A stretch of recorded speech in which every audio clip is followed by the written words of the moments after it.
ایک شخص نے نا ایک بندے سے قرض مانگا. اس نے کہا مجھے قرضہ دو. وہ کہنے لگا کہ کتنا قرضہ؟ اس نے کہا 1000 دینار. دینار سونے کا ہوتا تھا، درہم چاندی کا ہوتا تھا. 1000 دینار چاہیے. اس نے کہا کوئی گواہ ہے تیرے پاس؟ غریب کا گواہ بھی کوئی نہیں بنتا. کبھی الجھ جائے نا کو بندہ تو کئی اپنے بھی کہہ دیتے ہیں کہ ہم اس کے قول فعل کے ذمہ دار نہیں ہیں. ایک غریب آدمی کو قرض کی ضرورت پڑ گئی، 1000 دینار چاہیے.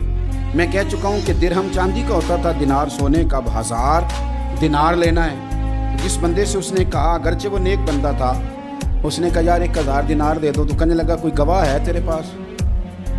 وہ کہنے لگا غریبوں کا گواہ کون ہوتا ہے؟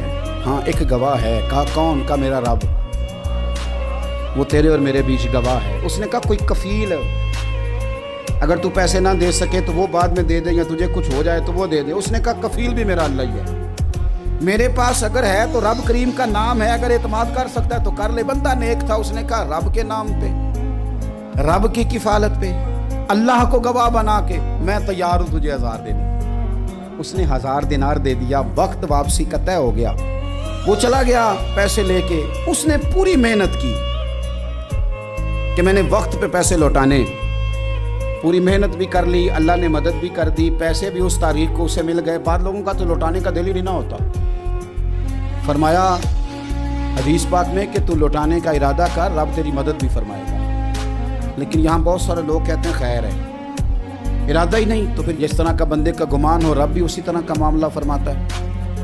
اس نے پیسے جمع بھی کر لیے اور واپس دینے کو تیار بھی ہو گیا. لیکن رستہ بحری جہاز کا تھا، کشتی کا تھا، دریا کے رستے واپس آنا تھا. اب وہ جب آ گیا دریا کے کنارے تو بڑی کوشش کی، پر وہاں اسے کوئی کشتی نہیں ملی.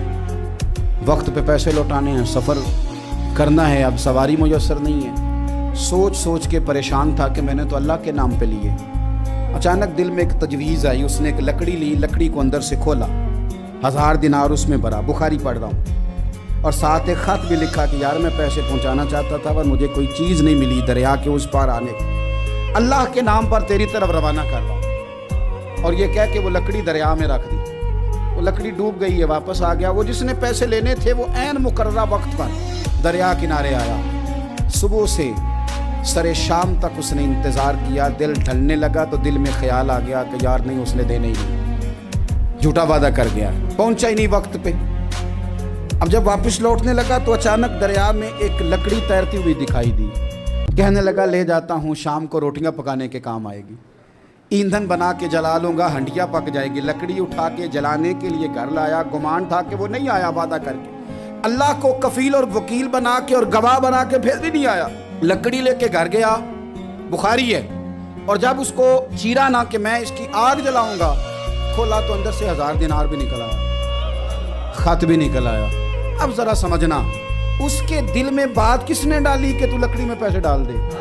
اللہ نے. اس بندے کو مقررہ وقت پہ کنارے بھیجا کس نے؟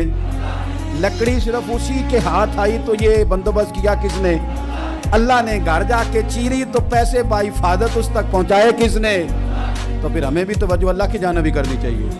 ہمارے پہ دل کی توجہ رب کی طرف ہی ہونی چاہیے نا. ہمیں ادھر ادھر جانے کی، دیکھنے کی، بندوں پر غور کرنے کی ضرورت کیا ہے؟ وہ پیسے پہنچ گئے. یہ وہاں اپنی جگہ پہ پریشان تھا. اس نے 1000 دینار اور جمع کیا.